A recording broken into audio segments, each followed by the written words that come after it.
هاي اول واخر مره اجي للبحرين، ماكو شيء. يعني معقوله هذا الازدحام والسيارات كلها على هذا المكان؟ شنو بده يبيع ببلاش؟ دق الخشب يا معود، دق الخشب. ريحه السمك كفختنا ببعد 100 متر. يابا القعده والاجواء رهيبه. محضرين لكم العده. ها ابو شاب ايش نطلب؟ الصافي اللي خبصانه بيه. الحلو تطلب بالتليفون ويوصل لهم الطلب، يعني ما يحتاج الكابتن يجيك. سولف لي ابو جاسم. عندك البلطي والسيباس التركي والعنق البحريني والشعر البحريني فاسكر. هذا اللي جايين احنا على موده. هذا الصافي البحريني، السبريم والهامور البحريني غني عن التعريف، سلمون والزبيدي. نفس مالتنا مال بصره، بس احنا اليوم نعوف كل شيء ونجرب الصافي. هذا التمن يسووه بالزعفران، وهذا مكبوس الهامور، هذا راس الحربه اللي جايين عليه الصافي. السلطه اسمع ويا العيش ويا الصافي وعيش احلى ايام حياتك. هات تشبه خبزتنا العراقيه. وهسه نجرب الصافي البحريني. الصافي يكون هيك ناعم صغير. الاكل اللي ماكو بحريني ما قال لازم تجربوها من تجون للبحرين. بسم الله.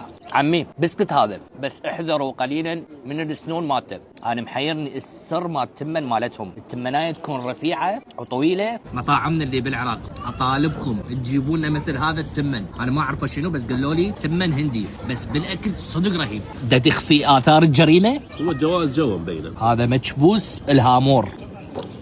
شوفوا لحمة الهامور حلقومة. أقول لكم شغلة، إذا الشعب البحريني كله صار وزنه فوق 100 فحقهم، لأن الأكل عندهم صدق ما ينمل. يا هلا بيكم، شاي عراقي في مطعم تبريز. عراقي عراقي حبيبي. ايوه. بعد ما صفينا المعدة بالصافي، هسه نصفي الراس بالشاي العراقي. في مال الله.